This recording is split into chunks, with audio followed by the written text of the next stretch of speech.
day is coming. There'll be no war. Peace will take over the land. No more broken heart, abandoned and alone. God will separate the right from wrong. Then we'll be changed in a moment, caught up in the twinkling of an eye. I'm super excited. Listen, this is my season finale, and we about to do it big, or we gonna go home. I'm excited because guess what? Ricky Godfrey is here, Life with Lizzy, to tell his story. Let's go meet him, guys. Come on. Wow. This is different women. So how did you come back? Because it's people say, well, they'll say anything while they're in jail. Did you ever wrestle with that? A lot of times I kept telling him that I didn't want to wait. Mm-hmm. And But I kept proving. And he kept saying, just hold on, just hold on. I said, you always tell me that. And then what would ease my mind would be like just working a lot and just I could go only visit him behind the glass certain times because you only get, what was it, 2 hours? Yeah, it was an hour. An hour behind the glass. I have to get up early in the morning to go stand in the line to go visit. And make an appointment for the behind the glass. Make appointments, trying to get on the phone, trying to get appointments. That was a little challenging for me. And just like I was tired. I didn't want to do this no more. I think because of my patience, because I never had that. So being in this relationship gave me patience and let me understand what love really is. And people say, how will you love a man behind bars? Like, you can be with anybody you want to be with. I got that so many years that people's like, oh, he ain't never coming home. Girl, go on about your business. Like, people kept telling me that, but I never listened to them. Yeah, I wanna play this clip. I call him one day. Let's look at this, y'all. Today, when I went to visit him, I told him that I was tired of waiting, and he wasn't mad. He was just saying, "Don't forget about me." And when I got ready to leave visit one day, and he looked at me, and he grabbed me by my jacket, and he said, "Don't let me die in prison." That made me go harder for him. So I knew it was all God. We kept God at the center of our marriage. Everything we did, we prayed every day, 5:30 in the morning. We went on fastings together. So you can't tell me what a man could do behind bars if that's the man for you. At first, I kept second guessing myself, telling him, "You is not for me. You is not for me." And he never said a word. He said, "Okay, okay." And I was like, "I don't want to be with you no more." He like, "Okay, that's fine." Every day until I was like, you know what, this is my mate. And I love you, honey, and I did not let you die in jail. Come on, that's right.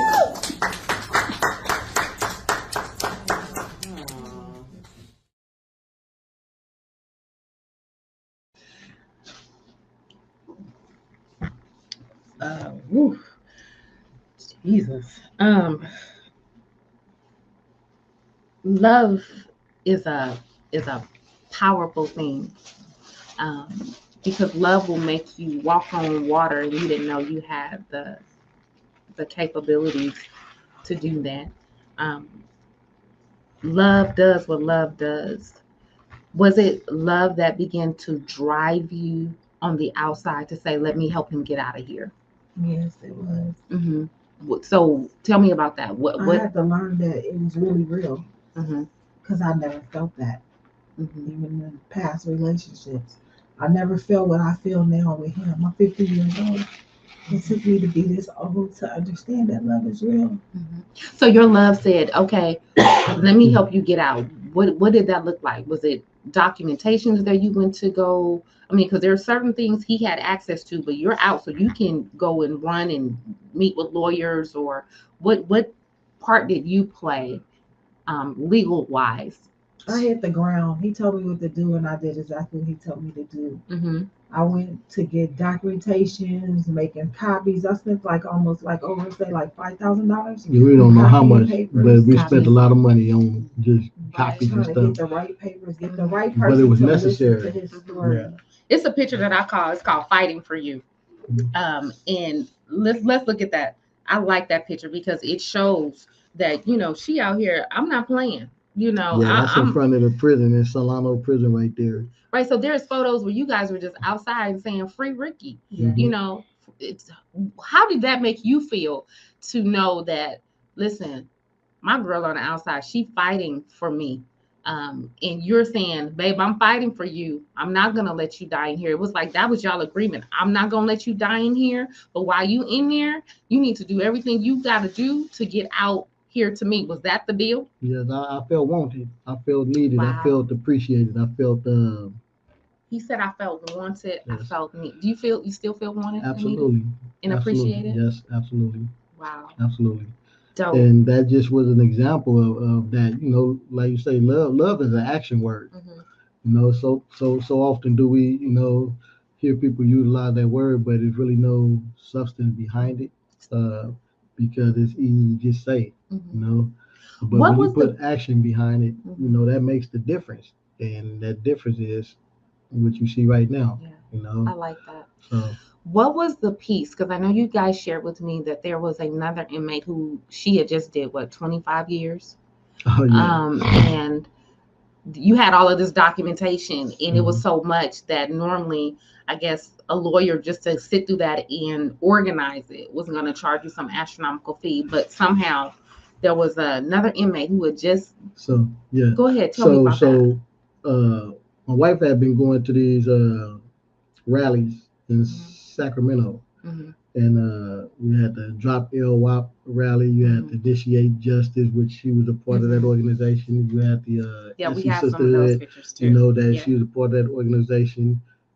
FTIO, she was a part of that organization. That's our sister Portia Taylor, Right. and she would go to these rallies, and there is where she met Kelly Savage Rodriguez, and so she built, the relationship with this woman.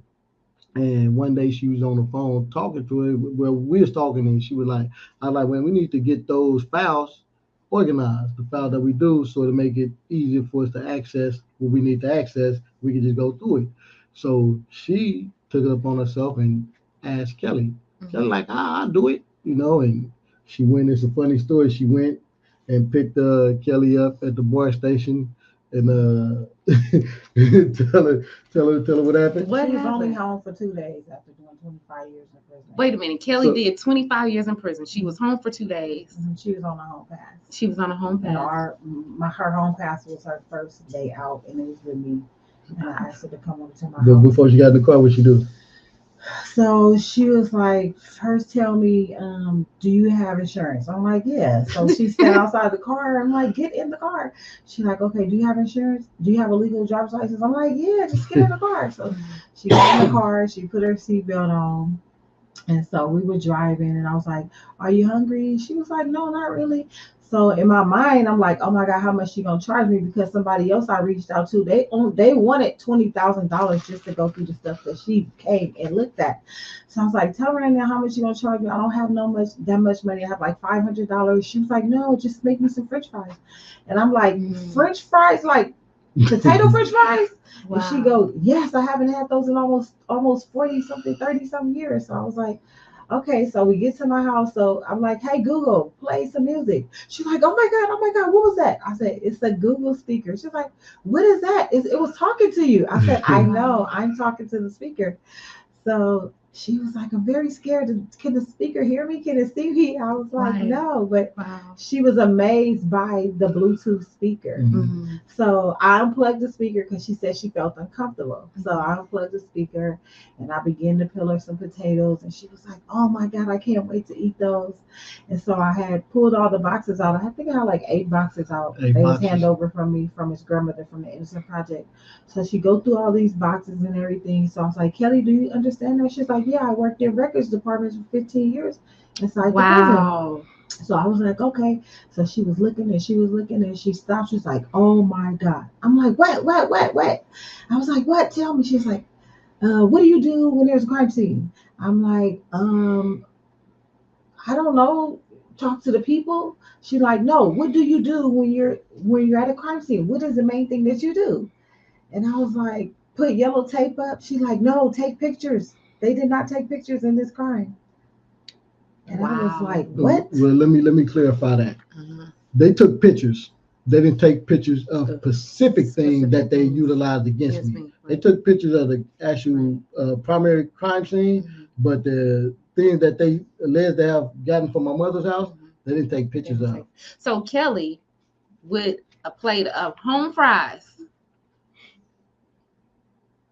Okay, y'all Yeah. can't tell me God God, he's said, great. okay, I'm about to use Kelly 25 years on a day pass, your first day home, and Kelly goes in the files and organizing Yeah. what would normally cost you 20,000. She did for a plate of fries, and she began to Less see than 1 pieces hour. in less than an hour. That's humility. So yeah, That's that humility. is She was so. only out for 4 hours. She had Well, no, 2 days. It was Well, 2 for home pass. for home For pass, home 4 pass. hours. She Yeah. had 4 hours. I picked her up at 8. I had to get her back to the bar by 1. so at that point, that's like your smoking gun. Mhm. At this point, so I know you mentioned the Innocence Project. So you you had a lawyer through the Innocence Project, or So who did you contact to get this ball rolling? So what happened was in 2006, I hired an attorney by the name of AJ Cutchin. Wonderful, wonderful guy. And one of the witnesses came forward and produced that declaration. And that's how I got AJ. But years previously, like 2004, 2005, I had wrote to the Innocent Project and was telling them about this bullet in this beanie cap that they used against me, and that I'm asking for testing. So they took the case and they like, well, we're investigating. If we need anything from you, we'll get at you. Blah blah blah blah. Right. So as they held on to that, 2 years later, I end up with this attorney, and the witness, I guess he wasn't able to be contacted, so the case stalled out. So come around 2010, he resurfaced and he went inside the attorney's office, sat down with the investigator and the attorney, say, hey man, I've been going through some things. My grandmother died, my daughter mother passed, and I just wasn't feeling up to being bothered. But I'm here now, and he submitted another declaration, basically saying that I didn't commit this crime, what actually took place, and that he lied to help the police and the district attorney. He put me in prison, right? So by then, my attorney that I hired, he's like, listen, I'm gonna save you some money because you had already wrote the Innocent Project to come aboard. I'm gonna reach out to them and see if they're willing to come on board, and I'm gonna let them be. He said they have a better resource through the court. I'm gonna have them sit as the lead attorney. I'm gonna sit as co-counsel, but I'll file all the paperwork. So he did that. So that's how the Innocent Project got involved. Well, it became a time where they granted an issue to show cause that's saying that, hey, district attorney's office state the reason why this man shouldn't be granted relief. They wrote a bunch of bull crap. The judge didn't believe it. So after that came an evidentiary hearing. Evidentiary hearing is where I can come in, present the case, and show the reason why I should be granted relief. And they are supposed to show the reason why not, right? So I'm confident in the evidence that I done found, that we done built up. So when it came time for that court date, the Innocent Project contacted me and said, hey, the court dismissed your writ without prejudice. So I say, what do that mean? I know without prejudice means. That means, I can come back. If they say with prejudice, that means you can't come back with those same issues, right? You borrow. So I say, what does that mean? They say, well, the witness didn't show. What do you mean the witness didn't show? Did you subpoena the witness? No, we didn't do that. We just went to try to search for the witness ourselves. What do you mean? So by now, I contacted the attorney that I had hired, and he livid. He's like, what the? Right. I put the case together for him, and they fumbled the ball. Like, what do you mean? Like, so that's how the Innocent Project became involved. But as soon as they became involved, they became not involved, right? So they basically just left it as that. You know what I mean? So so from that we was back left on our own. You know what I mean? Left just before her though. But then as time progressed, I'm studying doing my groundwork in here, and we run into another attorney that, oh yeah, I could take the case. Is that Miss Rebecca? No. Just before, and a lady out of Texas, and a sister, And we met her through her niece had did a website for me, Mhm. and she like, oh my God, my auntie would be interested in this case. Well, she told her we didn't have to get no money, that she would do it pro bono.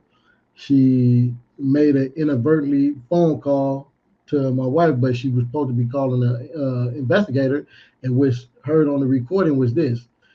Uh, what we have here is, she said the guy's name, what we have here is a gold mine. This is about the Ricky Godfrey case, but I'm going through the files and the supplemental reports. What we have here is a gold mine. So when she shared that with me, I'm like, gold mine, what did he talk about? Well, I said, I told you that it's a lot going on with Right. this case. She called her, asked her. She's like, oh my God, that message wasn't for you. Please don't tell Ricky, and so forth and so on, right? So she's like, that's weird. Anyway, long story short, this woman began to act in the capacity of a district attorney. She began to discourage the witness. She began Got to it. intimidate him and impress him like that. And by now, he's like, you know what? I'm good. So he retreated again. But Wow. a friend of mine, Mhm. Jeremiah Conley, he was wrongfully convicted as well. Met him inside. I didn't know that she grew up with him. I had no idea. I met him before I met her. Mhm. And I was sharing with him my story Mhm. once he got out and stuff. And I say, man, look, this is all I need. I need a private investigator. Mhm. He's like, I think I got one. So he got a private investigator, gave him information. Private investigator made contact with the witness, asked him, would he come in and talk to her? Say, yeah. Would you do a video declaration? Sure, I do one.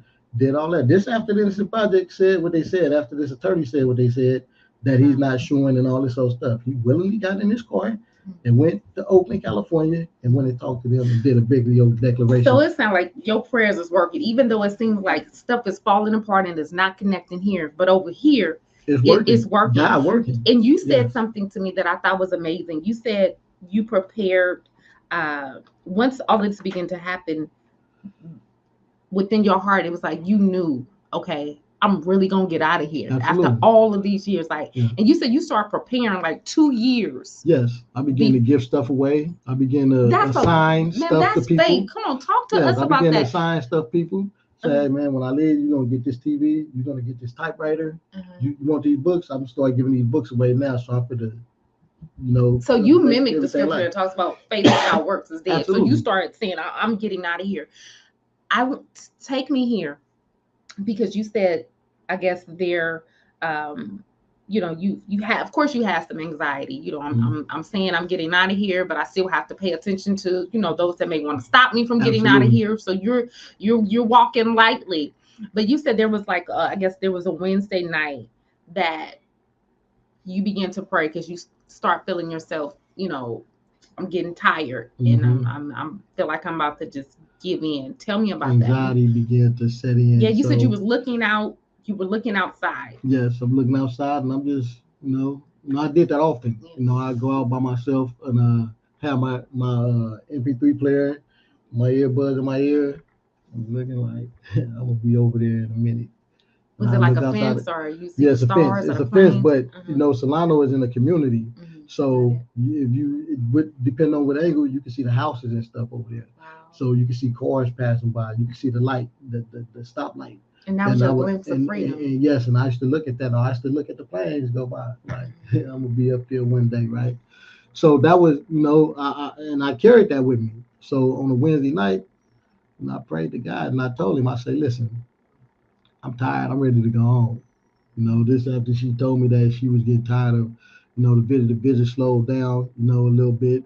And she like, if you want me to come, I'm like, nah, you getting tired. She like, I'm getting anxiety every time I come in there now, and so forth and so on. So at that point, I knew this was the wind down time. So I prayed and I told him, I say, listen, I'm tired, so just, I say, it's not even about money. It's not, because a lot of time when you get these wrongful convictions, people think that that's what it's about. No, it's about justice for me, right? So that's what I always saw, and that's what I still seek to this day. So I prayed and I asked him, just show me favor, show me a miracle, anything. Thursday came.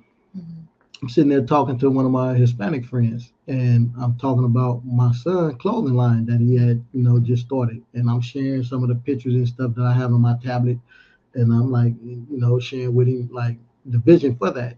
And he's like, cool. So about an hour go by. Normally I go back, in my sleeping area, and I either have all my paperwork out because I'm typing or I'm writing. And she's always, you always writing or typing. So I have to.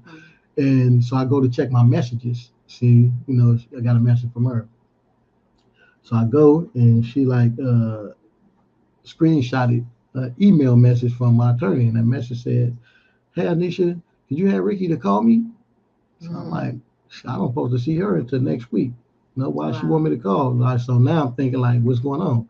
So I wait the lunch break over with. I give her a call. Hey Rebecca. She's like, how are you? I'm like, I'm all right. What's up? She's like, well, you ready for this? I say, what's up, Rebecca? She like, they made an offer. I said, an offer?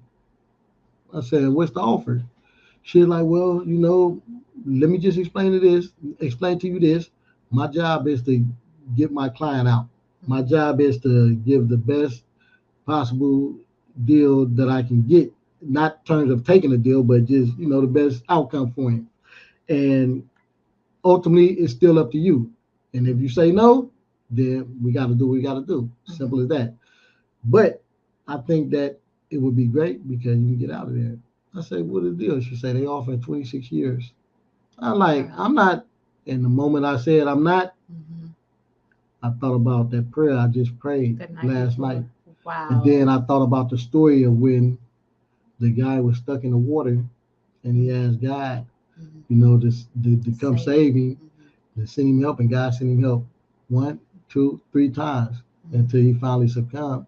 And I say, and he asked like, God, why, like, fool, I sent you help Yeah, 3 times and you turned it down. What are you talking about? So I thought all that played in my mind just that instant.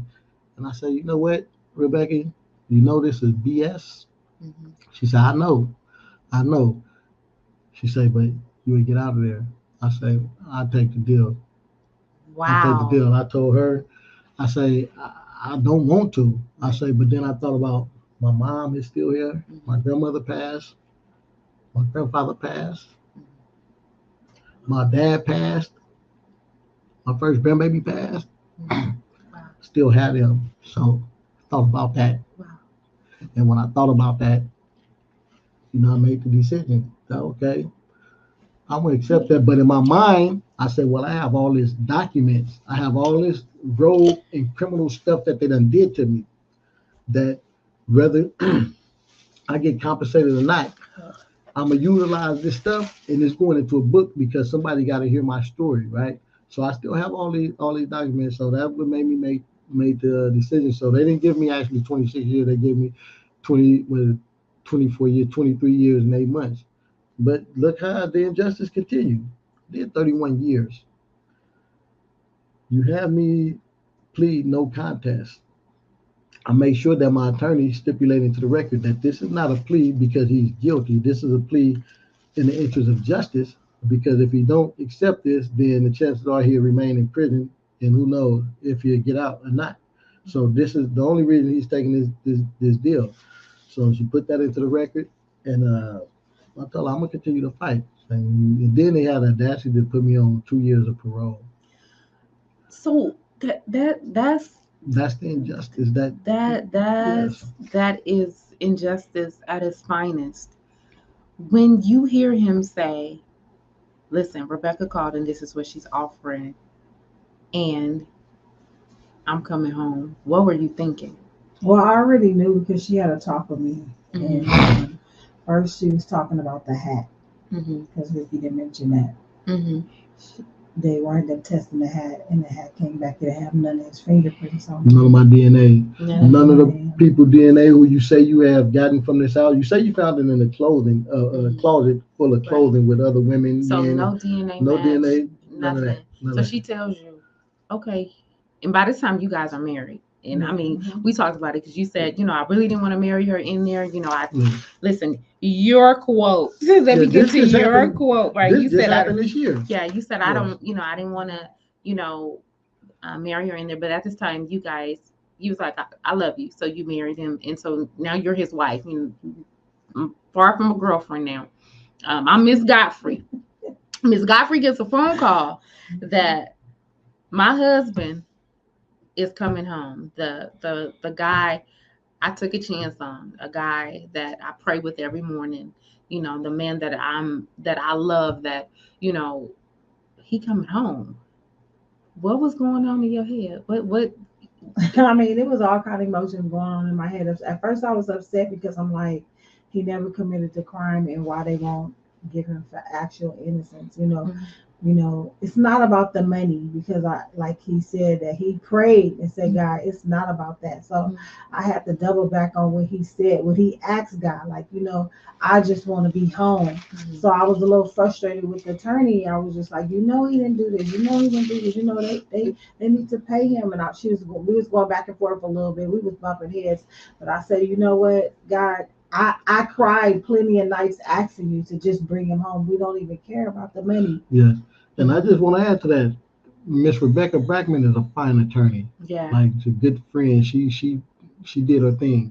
Wow. And she actually fought for my, actual innocence. She fought for that, but there's only so much that you can do when you working against a system that, that's been put in place for many So you were in decades. court and you hear them. I mean, because When he was leaving. so you in court and I'm assuming you had to go to court for the judge to. Yes. And you hear this. Take us to court. We So- want to go to court. So Take us to court. Okay, so let me go here. Prior to the evidence being tested, months before, the witness came in and testified Wow. in a hearing Got it. and told them that I didn't commit this crime and that he lied, and the reason why he held on because he was scared of repercussions from the actual perpetrator or the police or whatnot, right? And that he felt bad and because he allowed somebody to manipulate him into blaming someone that he knew didn't commit this crime, which is me. So that took place first this last year. Mhm. Then the testing of the evidence took place last year, at the end of last year. So those were the two things that they utilized. So coming into this year, when he told me that I'll be going back, to court and stuff, I went on April the 17th. So I went to the county jail, and it was a surreal type of moment, right? Uh-huh. Because I'm sitting there and I'm looking, I'm like, wow, I left this thing 30 years ago. Wow. Like, wow. So in that same spot. in You the have to come same back on to the same module, because the politics that's going on out here with the different sections of the city and stuff. So they separate everybody, and because of my name, they, we're gonna put you here. Okay, man, I don't care. You know what I mean? So put me up there. I say, well, at least I can, reach out to some of the youngsters that's up here and stuff, right? So get up there and stuff, and so that was on the 17th. So she don't come see me until, that was on a Friday. She don't come see me until the next week. And when she comes see me, is behind the glass was, and I say, Rebecca, I say, I go to court on the 21st. Am I going home? She looked at me. She was like, yeah, you going home. Listen. So I'm like, wow. So now another, wave of emotion, come through me. So I went What back. was that away? It was just excitement. But at the same time, I'm still like, until I walk out of here, that's when it's really gonna, it's gonna touch me. So, we got some footage of you walking out. Y'all, let's look at this. Play this. It's called. Go get it.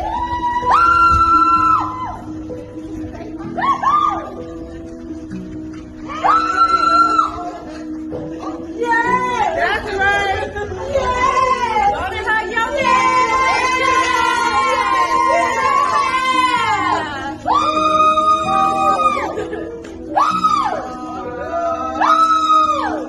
Look at that. All praises to the Most High. Yeah, look at that. Oh, so beautiful.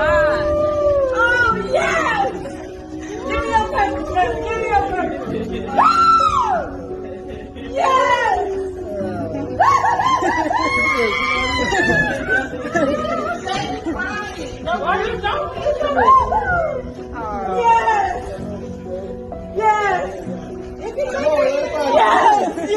Yes.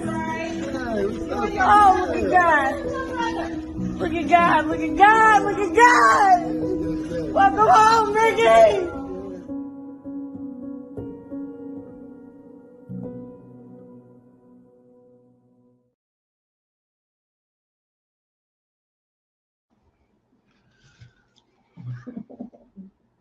How I'm the host. I'm not even supposed to get jumped up like this. When you look at that, what do you feel when you see that? I feel blessed. Mm-hmm. God came by. Yes, I feel blessed. Mhm. I feel blessed. That was the answer to my prayer. Wow. That wasn't a blessing. That was a miracle. Yeah.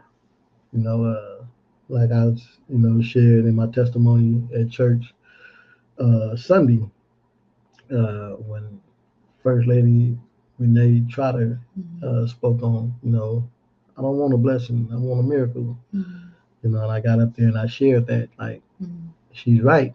So often we ask for a blessing, but what about the miracle? The miracle is the impossible, right? That only God can, make possible. Mm-hmm. And that's what that was. And like I shared, I'm a miracle. Yeah. Because I was slated to die inside of there. So they went from trying to put me on death row to, okay, we're not going to put him on death row. We're just going to put him in prison to die a slow death. So me to emerge up out of that, that's a miracle. Okay. But I feel blessed. Let's talk about that, because now we on the outside. I mean, we talked about, man, you are, this is amazing. You are amazing. Your story is amazing. But now you out. I think you come home, you guys have been married for 5 years, right? So that was just this year, right? Earlier this year. Yeah, April the 21st. April the 21st of this year. Yes. And I just want to say this. You don't see my mom there because I wanted to surprise my mom. Like certain people I wanted to surprise. Mm-hmm. Is that the clip that I got? Yeah, when in she the said, store. open the door? No, that was my sister. That was your sister. So my mom was first, her and my baby sister. And then my other sister was after that. So that's the one with my daughter. And y'all mom is here in the studio. And mom is together. She's beautiful, guys. Yeah, it's footage on there, but I wanted to surprise her. Wow. So we surprised her in Dollar Tree. And she is like, yeah. So I told her I needed her to sign this paper. She's like, what paper? And it was the same day that she got her keys to her residence. So all that, was a blessing. But that, I wanted to do it that way, right? But like walking out of there, like that's when it hit me, like, wow. And the first thing I wanted was a Starbucks. I like a Starbucks. I say, yeah, because I am not here all, this Starbucks stuff going on. I got footage of you in the Starbucks, and we're going to show that, because I do got footage of your first Starbucks. Listen, I was like, I want one. You look good. And matter of fact, we're going to make sure we show our Life with Lizzy family your first Starbucks. Mm-hmm. I want to say this, and then, we're going to, kind of wrap it up. You're home 6 months. I was married now, What was that? I mean, because it's you can hang up and be like, okay, and go on about your day. We keep it 100 over here with Life with Lizzy. Now, I've been married 20 plus years. And sometimes my husband in my space, like, this my space, right? Listen, so how was this? Y'all home now, right? And you're still saying, this is still my husband. This is my wife. Mm-hmm. Down for me. Like, you were there, she was there, but this whole, and the two shall become one. How that's working? Cohabiting together. Yeah. That cohabiting, we working. You working. We working. We making it work. We don't have no other option. You know what I mean? Right. What you see right now is ordained by God. Right. You know what I mean? So, we working. Is it perfect? No, it's not. It's not perfect. Right. And I think that imperfection comes with, I always tell us, stop trying to tell me what to do. Right. Like I'm one of those persons that I like to learn stuff on my own. Like everything the majority of the stuff that I know, I learn on my own. Right. I'm a troubleshooter. However, I'm not so prideful that if I need assistance or help, that I won't ask for that, right? But if I'm trying to do a thing and I want to navigate, like give me that space, let me do that. And I think that a lot of times that's where we bump heads at. Right. And I tell her like, she like, you always telling me no. I say it's not that. Let me figure this out. If I need your assistance, I will tell you, hey, babe. Well, we can't help. We help me. We here to help, and so I you know look that. like you over there Yeah, fumbling, yeah. and you need some But help, right? so I go through this, right? So I say Here we everything go. that I Here have we go. done, have I felt that? Like no. I say okay. We're not trying to take no quiz at that point. We're trying to help you. Don't ask me no questions. Yeah. So all right, I'm gonna So tell how is Lady that Renee. working? Listen, I mean, because I tell couples whether inside or out, your first 5 years, that's you getting to, because then listen, Know you each you other, date yes. each other's representative, Yes. right? And marriages are like onions. Mhm. It takes some time. You know, you can't Layer, compare. layer, It's layer. layers, and on top of those layers, who you were 10 years ago and who you were 10 years ago, y'all not the same people. You're Not at all. growing. Absolutely. You're growing. You're Absolutely. learning. You know, you tapping into emotions that you didn't know you had. You getting older, and you know, and you're wondering. I can only imagine. I mean, and I'm sure there's some things that go on in your head, like, okay, did I make the right decision? But when you guys look back at your story, I'm sure you get an answer that I made the right decision, and like this is my life mate. Now, when y'all, besides Starbucks, what was like some of the first things that you was like, what, they do that out here? My thing was this, Uh-huh. I knew how to drive before I went in, so She and I laughed. and I done had many vehicles, at a young age. Mm. Many vehicles. When I Mhm. say many vehicles, at that age, you'd be like, you had that? Yeah, so Right. I know how to drive. And I share with her, like, I know how to drive. I just have to get back used to driving. Right. So what I wanted to do was sit on the passenger side. And she'd be like, you don't want to? Like, no. Like, you scared? No, I'm not scared. You got a feeling like driving Miss Daisy though. No, no. I just wanted to see how Right. other people That's drive, right. so that I know what to look for. Got it. When I finally do get under the wheel, and so I'm looking, and what was amazing to me is that people on their phones and driving and driving. I'm like, you know that's illegal, right? yeah, I know that's illegal. And the other thing is illegal is because it's okay for you to smoke marijuana, it's not okay for you to smoke marijuana and drive. So when I'm seeing this, Right. I'm like, Yeah. I don't know. So this is the stuff that Yeah, I have to look out for. So once I decided to go, take my test and drive myself, I said, okay, I know exactly, what it is that I should be paying attention to. But that's the thing right there. Oh, another thing, and I just seen it again too the other day. What? We driving, going to Antioch, and we pass, and it's a person on the sidewalk, broad daylight, with their pants pulled down. You know what I'm saying? What is that? Right. So you see all kind of, because the reality is, things that used to be like a no when we were growing up in the 80s and the 90s. Yes. Right now, it's like It's this is all, what we. Right. I'm gonna tell you another thing too, and this and now I should have put this first, but the number one thing that I see out there that wasn't when they kidnapped me is homelessness. Yeah. That right there is just like wow. And I just felt a homeless person last night. Yeah. And So what I'm hearing is you didn't lose your humanity. No, not at all. You didn't lose your heart. Your heart is still good. Yeah, it's not hard. Tell me this, because sometimes people say, well, you've been gone in 30 years. You what do they call it? You're institutionalized. I don't like when people say that. Talk to me about that. Come on, let's kill that. Girl, you should watch some real weird stuff. It's like, girl, when you go to sleep, he gonna be on the floor, and girl, you better make sure you put all the knives up, and he gonna be up all night. And I'm like, they ain't knowing, but who go to sleep first? He did. I have to be him to sleep, or I'm gonna hear snoring all night. Listen. And you talking about sharing space? That's the big thing for me. A big talk to me about it. Tell us. Like being in the same house with him, it's like I don't want for nothing. Like even when I get up, my husband cook me breakfast. He make my lunch for work. when we get off of work, we sit in the parking lot, wait for each other to get ready to get out the car to go in the house. Like everything is like he's there. Like I've never had that. And so it's like, just seeing them in action, I just be shaking my head like, God, you did it strategically. Right. And all the people that was, yeah. And now I got cheerleaders like, girl, go, girl, you did that, you did that. But it's just a sit back. It's like, God, he did it. Because, like I said, that the day that I was going to court, I was in the car by myself and I had tears in my eyes.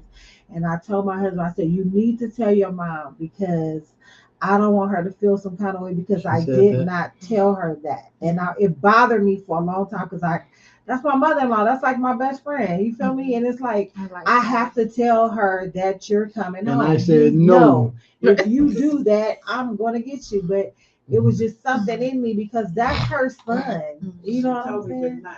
What day? That's good. I used to say he was coming, but I never said like, oh, April 21st, you know. Wow. That's and it was amazing. just like, like when he first came home a couple of days, I had to work on. He took like 2 days off. And I was like, you gonna be okay in the house? Yeah. So this brother started navigating on the phone, knowing the research where he going. He was getting on the bus, and the BART. I'm like, she's like, you need to get. I say, listen, I'll ride a bike if I have to get where I need to get to. Right. I love it. You getting on the bus? You know how to get off to go home? Yes, I know what I'm looking at. And every day at work, I will be blowing him a little like, where you at? Where you at? Where you at? What street you on? He like, I am almost home, 2 blocks from the house. Right. And I was just like, I'm really emotional when it comes to my husband because the situation what happened. I get it. And That's I don't play love, about my man. husband. I'm like, what? Great, What you yeah, say? He'd be like, honey, come. Girl, I know that No. girl. Listen, don't play with it. I don't like when people lie to my husband. I don't like that. I don't like that at Y'all all. hear what she said? My husband. Look at him, my husband. He know it. He know it. That time I want to step on every toe he got. Right. And but you know what, guys? That's let God. I share with couples all the time. Let God give you a testimony. And listen, baby, if I've never heard a testimony, you have a testimony. I'm gonna share this with you. Go and live your life. I'm gonna say to you, the best you is the healed you. Absolutely. The best you is the healed you. Amen. So you two do whatever you have to do to heal, because those are some areas. And those areas, if we don't heal, they'll show up in the most unopportune time. Yes. I'm looking at 2 people that love one another. Yes. You guys love one another. Yes. Let love and the love of God. Yeah, that's right. How you start off, stay that way. That's keep right. praying, keep seeking God. And I'm sorry to tell you, man of God, she gonna keep being your help. Oh, I know it. She gonna I know keep it because no matter how many times I tell her, she just right now, pull into this fucking thing. Be okay. She'll be all right. She'll learn. She gonna get it. She gonna fall back. Now, what would be a cold day if she stopped saying it? You're gonna have problems, right? But nah, guys, I am so grateful for your guests today. Is there anything else you want to share? I want you to look into that camera. And I want you to, this one, and I want you to go for it. I'm going to give you the next 30 seconds to encourage some mother, some son, some daughter that is in the same fight as you, because your story has given them a level of faith, a boost to their faith. Go ahead, tell them. So this is an example of what can happen when you have faith. Never stop believing, never stop trusting. If you don't have a relationship with God, I suggest you get one with him because he's real. He does amazing things, and this is the result of that. So don't give up. That's all I tell you. No, don't give up. And if you ever want to reach out to me, you go to my Instagram at Ricky Godfrey, or Facebook Ricky Godfrey. Or if you want to assist in, us raising money and things like that, you can go to www.justiceforricky.com, and you can find a story there as well. But that's what I want to tell you guys. That's dope. And I think your story has affected so many. I think it was, I know you shared with me that one of the actors, I believe it was Russell Hornsby. Yeah, Russell He Hornsby. played. Was it Charles? BMF. Yeah, he played the father, the yes. character He played in many BMF movies, in yes. many movies. Yes. I want to got show a that chance to picture. meet him. Yes. Yeah, put that picture Awesome up. guy. There it is. Awesome guy. And so I saw the photo of him hugging you and crying. Yes. Is he like the only celebrity that reached out to you? Because I mean, the celebrities they know your story. Like people know your story, right? Yes. Well, he was actually the second person that I met in person, but without disclosing, what it was, the basketball player Kyrie Irving had donated some money, to assist with my transition back in my reentry back into mainstream society, and with that money, I was able to buy. I was actually able to clear debt, and begin to work on my wife and I credit, and I was able to go buy a vehicle. Able to live. Yeah, I was able to go buy a vehicle, and that helped in that light. That's dope. I love it. It wasn't much, but it was something, and I appreciate it. And I just want to say, Kyrie Irving, if you're listening, I look forward to you, brother, to meeting you. Hey, and I just want to tell you, thank you, thank you, thank you. Listen, that's our time, guys. I want to again say thank you to the Godfreys. I'm Team Godfrey all day. That's right. I want to say thank you so much for rocking with Life with Lizzy. Hey guys, I hope you have lit up those comments. Don't forget to tag and to share this episode, that how it may be that it seems like everything around you is closed and nothing is happening. You have to know and understand we serve a God that is a God that oozes with so much grace. I don't care what you find yourself in. I don't care what your past was. You're not the past. You're not your past mistakes. You're none of those things. Closed doors, open books, open cases. I believe that God is a God that exonerates. That's right. And if they never do, know that the blood of Calvary's cross has wiped the slate clean for you. That's right. That's Period. Right. There's no reward greater than the reward that God gives. Yeah. So go, Ricky, and go and live your life. Well, strong friends, that's our time. I'm your girl, Lizzy. And until next time, I holla. A day is coming. There'll be no war. Peace will take over the land. No more broken heart, abandoned and alone. God will separate the right from wrong. Then we'll be changed.